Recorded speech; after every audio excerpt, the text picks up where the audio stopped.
Right, so let's do another video, and this one is to explain delays that we have and dealing with whingers and stuff like that think everything just runs so smooth. Now, most of the time, these jobs, they go reasonably smooth, fucking no issues whatsoever, and we get them in, we get them done. Anyway, so let's just talk about a couple of things, right?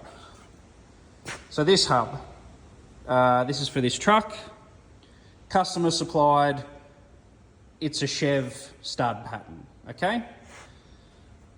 We are fitting a Dana 70, a Dana 80 Dodge rear diff, okay? Different stud pattern there. So straight away, that is a delay, right? So now we're not going to run two different types of rims on this truck. We're going to run one. So what we have to do is get this remachined over here, put the different studs in it, and make it the Dodge Ram stud pattern instead of the early Chev pattern, right? So that straight up is a delay. Now the customer, this is not his fault. They use a few random things over in America. But anyway, straight up delay, right? So now I have to get some custom wheel studs made because of the way these webs are.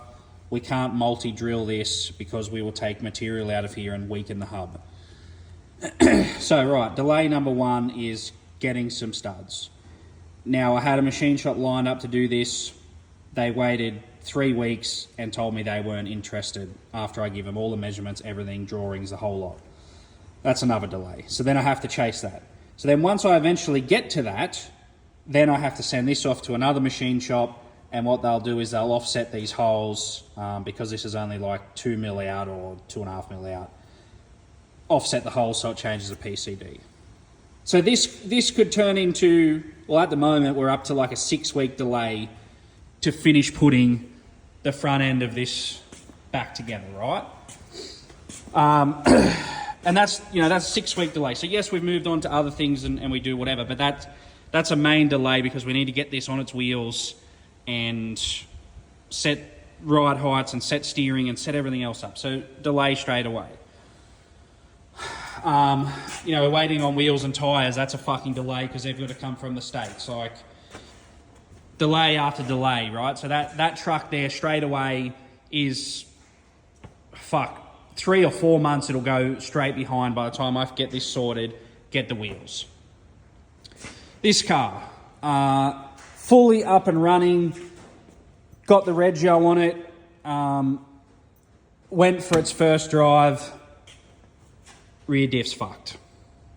So, nothing to do with us. This car was converted back from a 6.5 and now it's got a Cummins in it. So the customer said to us, so this has already been played with before, changed the 3.9 diff gears, had a locker put in it. And when I told her, like literally drove this out the driveway 100 metres and it went clunk, clunk. And from the damage and stuff and the rust, it's been broken for a long time and us starting to use it again. So what had happened was it made a clunk or two when it was still a 6.5 and they were towing with it. Then it made another clunk, but it was still driving fine. So I'd say it just chipped a tooth here and there. They had a mechanic where they were from, Dubbo or whatever, looking at it, still working, everything works, driving, no worries, towing, all that shit. Made another clunk. They didn't think anything of it. They thought it was the transfer case. Anyway, so we get all this, well, at that same time or the week after, the Chev blew up again. So it basically had sat and got towed out to us, and this is where we're at now.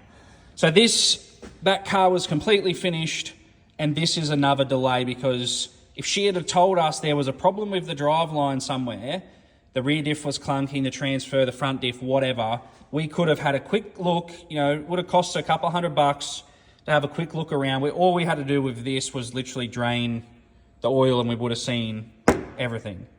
But funnily enough, she was asking what was to blame, and I can't say that I've ever seen an NSK China bearing. Like, that's pretty ridiculous. Anyway, pinion nut was tight, preload was off a fair way, it was shaking, and then maybe it had driven itself down into the... You can see how far down the crown wheel because it smashed the teeth off the inside. But anyway, that's another delay. So this car was literally ready to go home. We were just going to put 1,000 Ks on it, make sure it was all good. But that's a delay. So now I have to get parts from Petrola Part in Victoria, which is usually a week turnaround on a set of gears. I've got bearings. And then, you know, half a day to build the diff, put it back together, put it in the car, get it going, clean the housing, do everything else. You know, so by the time I get these parts, we're probably looking at a 2-week delay now to finish that car. So basically what I'm getting at is sometimes it's our delay, which we order parts and they're not in stock and they come up, but then most of the time it is customers' pre-existing problems. That one's a problem, this one's a problem. Now look at this. Or, you know, that's going to be a month behind, I'd say. By the time we finish that, get it back together, do 1,000 Ks on it, send it home, that's a month delay again. So after already been waiting for her for 5 months, there's another month. So it'd be 6 months delay total. You know, that's how quickly these jobs build up, and then that one's behind, this one is behind, and we get to this car. Right, so this is an 80 series extra cab, whatever, but this is the next delay. So supplied kit from the customer, we got told it would all work at the bigger measurements. As you can see, sort of that pink line, that's a 450 mil extension when it should only be, I think, a 350 from what it said.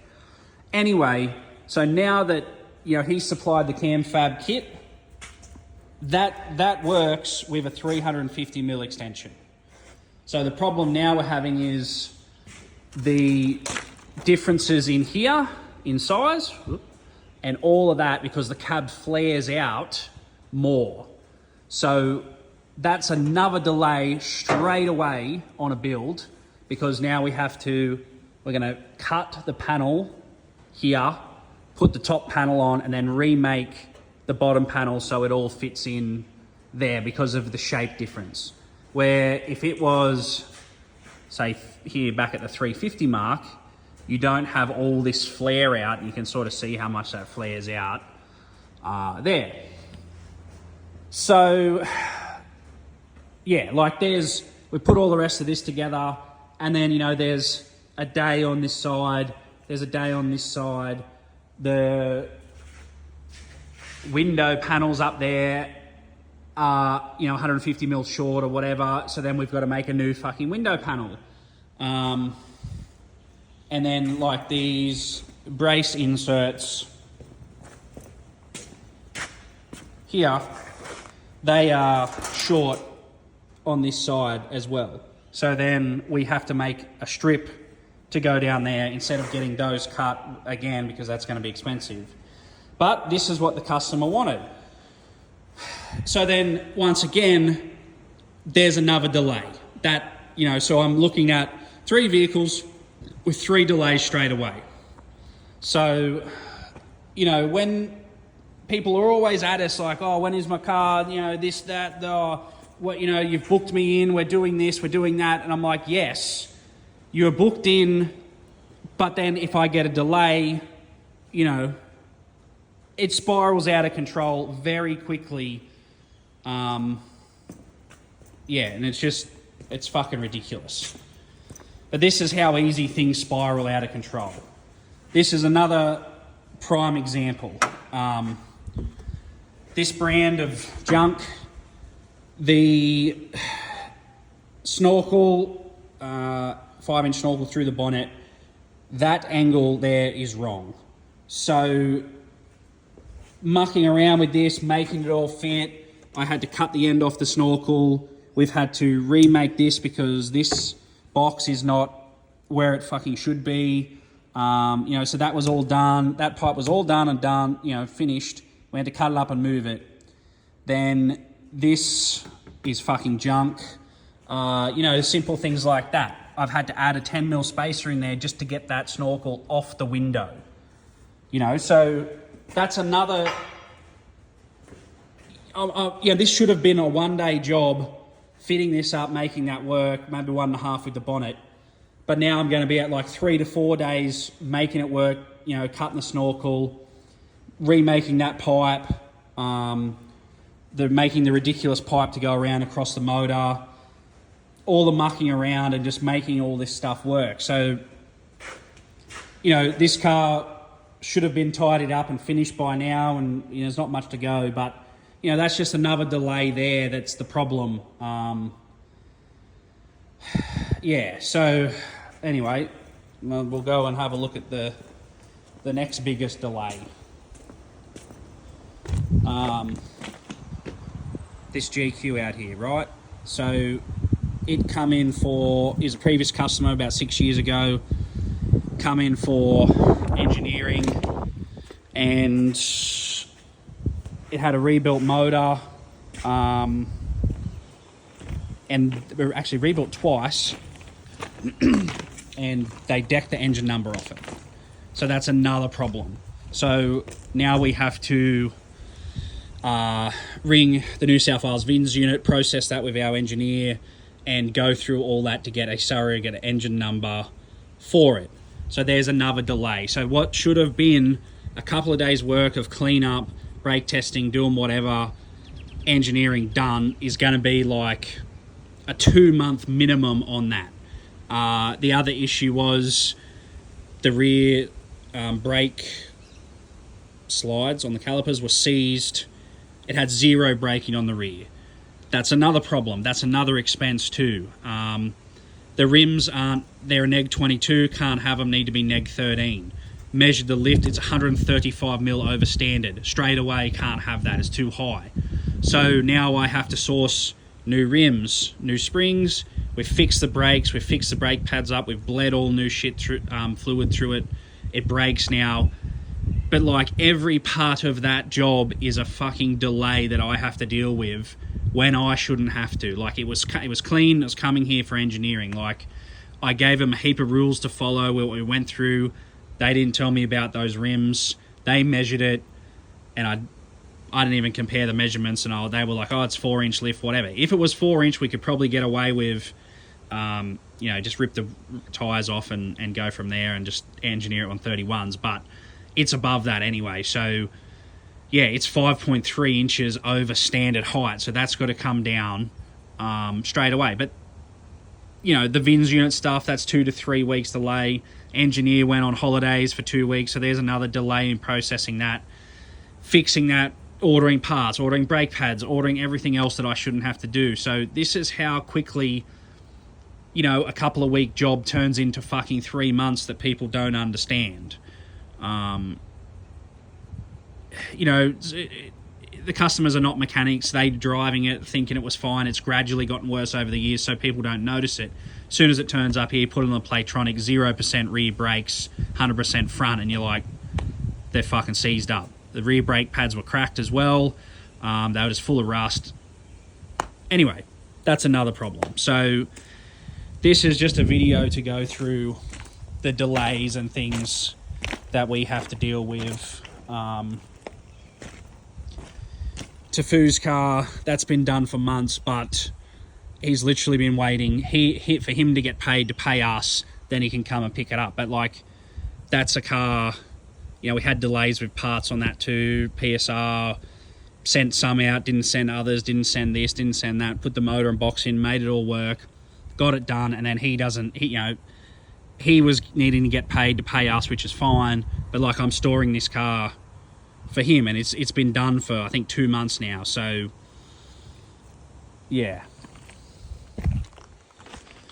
anyway, that's just a quick little video of how quickly we quote jobs and we quote time frames and stuff, and yeah, it just gets thrown out because of one part or one thing that we weren't told about, that then spirals everything else out of control, and then, you know, puts that job behind and puts this job behind, and then we move on to this job, and then that's a fucking problem, and then we're waiting for the diff center, and then we're waiting for the hub stuff, and then we're fucking around with trying to fit shit that wasn't made right originally. You know, it's fucking ridiculous. But that's just a quick little simple video of how things, well, actually it's not a video, it's fucking 15 minutes long, but explaining how quick stuff spirals out of control. And most of the time it's got nothing to do with us. You know, we didn't blow this diff up, it was blown up, but I just wish we had known prior, so then we could have looked at it. She could have told us that it had a problem. But anyway, fucking, yeah. I'll continue on with my Rough as Guts YouTube videos. Honestly, don't give a shit if people like and subscribe. It does not fucking make any difference. People get a laugh out of the videos that we're making. We're sort of educating. I'm abusing, not customers, but I am straight cut raw with this stuff and how it is. So none of this fake bullshit influencer crap fucking they all go on with. Anyway, fucking do whatever.